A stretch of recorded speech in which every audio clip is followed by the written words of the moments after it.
எப்படி உயிர் வாழ்கிறோம், சாப்பிட்றோம், அது உடம்புல போய் ஒரு எனர்ஜியாக அது கன்வெர்ட் ஆகுது. அது மூலமாக நம்ம வேலைகளை செய்கிறோம், அப்படி ஓடிக்கிட்டே இருக்கோம். இப்போ நாள் போக்கில் இந்த கன்சியூம் பண்ணுறதும் அதை எனர்ஜியாக கன்வெர்ட் பண்ணுற திறனும் நமக்கு கம்மியாகும் போது தான் ஸோ நமக்கு உடல் அறிவுற்று நோய் வருது, கடைசியில் டெத்தில் போய் முடியுது. ஸோ அதே மாதிரி ஸ்டார்ஸ் இருக்குது.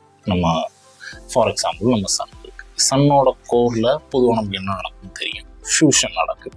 ஸோ அதில் ஹைட்ரஜனும் இன்னொரு ஹைட்ரஜனும் ஃபியூஸ் ஆகி ஹீலியமாக ப்ரொடியூஸ் பண்ணுறது. அது மூலமாக தான் நமக்கு வர இந்த அளவுக்கான எனார்மஸ் அமௌண்ட் ஆஃப் எனர்ஜி வந்து பூமிக்கு தினமும் கிடச்சிக்கிட்டு இருக்கு, மற்ற பிளானட்ஸுக்கும் கிடச்சிக்கிட்டு இருக்கு.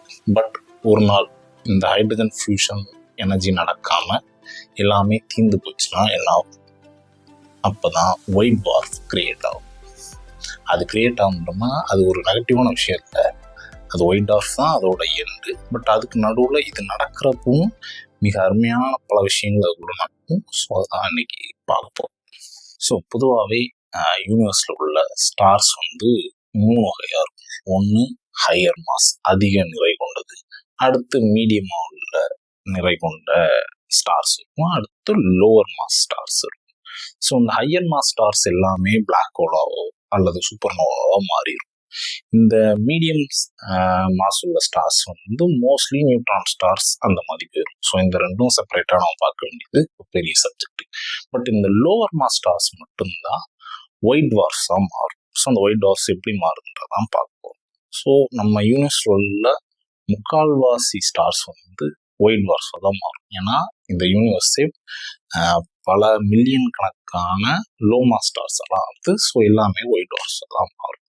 ஸோ நம்ம ஃபஸ்ட்டே சொன்ன மாதிரி ஃபார் எக்ஸாம்பிள் நமக்கு ரொம்ப தெரிஞ்ச ஒரு ஸ்டார் சன்னே எடுத்துக்கும். சன்னோட கோரில் வந்து ஹைட்ரஜனும் ஃபியூஷன் ஆகுது, அதனால ஹீலியம் வந்து ப்ரொடியூஸ் ஆகுது. இது எப்படி இந்த ஃபியூஷன் ரியாக்ஷன் நடக்குது அப்படின்றத பார்த்தீங்கன்னா, ஸோ எப்படி இந்த ஃபியூஷன் ரியாக்ஷன் நடக்கும்னா சன்னோட எனார்மஸ் அமௌண்ட் ஆஃப் கிராவிட்டி தான். ஸோ கிராவிட்டி வந்து ரொம்ப அதிகமாக இருக்கனால புல் பண்ணுது. ஸோ இந்த புல் இவ்வளோ பெரிய ஃபோர்ஸ்னால ஹைட்ரஜனும் ஃபியூஸ் ஆகி ஹீலியம் ப்ரொடியூஸ் ஆகும்போது அதே மாதிரி enormous amount of thermal pressure வந்து வெளியே. ஸோ இந்த இன்வர்ட் அண்ட் அவுட்வர்ட் ஃபோர்ஸ் வந்து ரெண்டுமே இக்லிபிரியம் பண்ணுறோம். இதுக்கு பேர் தான் ஹைட்ரோஸ்டாட்டிக் இக்லிபிரியம் சொல்லுவோம். ஸோ அது ஸ்டேபிளாக அது தன்னோட கோராக அதை மாற்றி, ஸோ அந்த கோருக்கு அப்புறம் இந்த எனர்ஜி வெளியே வர்றதுனால நம்ம இன்னைக்கு பார்க்குற சன்னோட அவுட்டர் லேயர்ஸ் நமக்கு தெரியும். அது எப்பவுமே அதில் பல மில்லியன் கணக்கான ஹைட்ரஜன்ஸ் ஃபியூஸ் ஆகி ஹீலியமாக கன்வெர்ட் ஆகிட்டு இருக்கு. அதனால தான் நமக்கு எனர்ஜி இவ்வளோ தூரம் கிடச்சிக்கிட்டு இருக்கு. சரி, இப்போ இது ஹைட்ரஜனும் இதாகிட்டே இருக்கு. ஸோ கொஞ்சம் வருஷத்துக்கு அப்புறம், பல பில்லியன் ஆண்டுகளுக்கு அப்புறம் இந்த ஹைட்ரஜன் வந்து ஒரு கட்டத்தில் வந்து கோரில் வந்து தீர்ந்து போயிடும். ஏன்னா ஹைட்ரஜன் ஃபியூஸ் ஆகிறதுனால அது எப்பவுமே ஹைட்ரஜன் இருக்க முடியாது. கடைசியில் என்னைக்காச்சும் ஒரு நாள் வந்து என்ன ஆயிடும்னா ஹைட்ரஜனே இல்லாமல் போகும். அப்போ என்ன நடக்கும், அதுதான் மேட்டர். சரி, இப்போ ஹைட்ரஜன் ஃபியூஸ் ஆகி ஹீலியம் கிரியேட் ஆகுது. ஸோ அந்த கோர் அப்படியே இருக்கும். இப்போ ஹைட்ரஜன் தீர்ந்து போகிற நிலைமை வரும்போது என்ன ஆயிரும்னா கோர் முழுக்கவும் ஹீலியமாக மாறிடும். அப்போ அந்த ஹீலியத்தை சுற்றி இன்னொரு லேயர் வந்து ஃபார்ம் ஆகும் ஹைட்ரஜனால, அதாவது இன்னர்ட் ஹைட்ரஜனால அது ஃபார்ம் ஆகும். ஸோ இப்போ இந்த இன்னர்ட் ஹைட்ரஜன்ஸ் கொஞ்சம் காலகட்டத்துக்கு என்ன பண்ணும்னா நமக்கு வந்து திரும்ப ஃபியூஷன் ரியாக்ஷன்ஸ் உண்டு பண்ணி திரும்ப அது ஹீலியமாக ப்ரொடியூஸ் பண்ணும். அப்போ அந்த ஹீலியம் ப்ரொடியூஸ் பண்ணும் போதும் இதே மாதிரி கிராவிட்டி புல்லும் தெர்மல் ப்ரெஷர்ஸும் இருக்கும். பட் அந்த சன்னோட அவுட்டர் லேயர் ரேடியஸ் வந்து பெருசாக ஆரம்பிக்கும். ஸோ இந்த ஃபேஸுக்கு பேர் தான் ரெட் ஜெயண்ட் ஃபேஸ். அப்போ இந்த ரெட் ஜெயண்ட் ஃபேஸ் நம்ம சோலார் சிஸ்டம்ல உள்ள சன்னுக்கு ஆச்சுன்னா அது கிட்டத்தட்ட பூமியே உள்ளோம். ஏன்னா அதோட ரேடியஸ் பெருசாக ஆரம்பிச்சிடும், சன்னோட அவுட்டர் லேயர் பெருசாக ஆரம்பிக்கும். ஸோ அது வந்து பூமியோட ஆர்பிட்டே வந்து தாக்குன்றாங்க.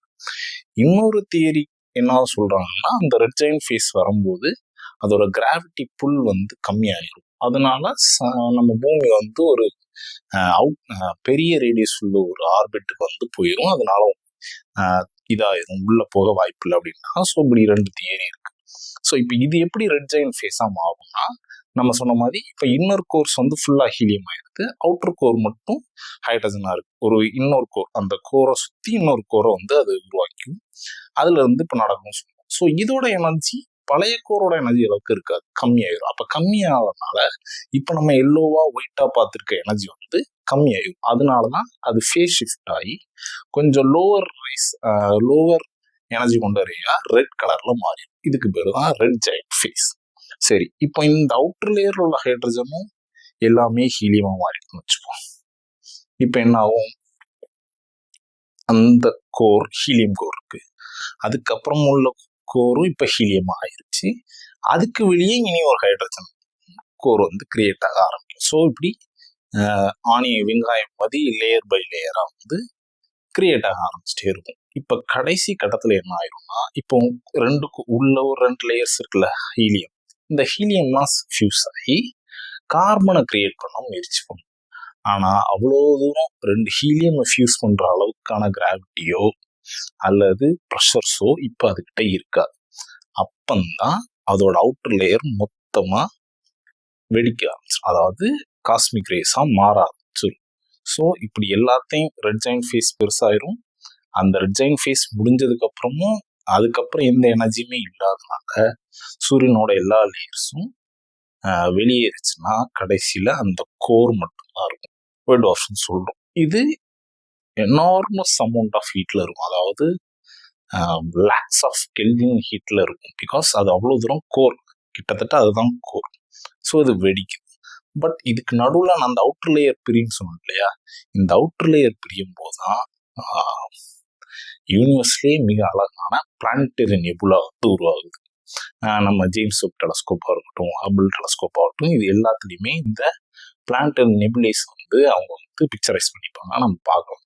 ஸோ இது வந்து ஒயிட் ட்வார்ஃப் உருவாக்கு முன்னாடி அந்த எனர்ஜி வந்து வெளியேறும் போது காஸ்மிக்ல அது உருவாக்குற ஒரு கைண்ட் ஆஃப் பேட்டர்ன்ஸ் தான் இந்த நெபுலா.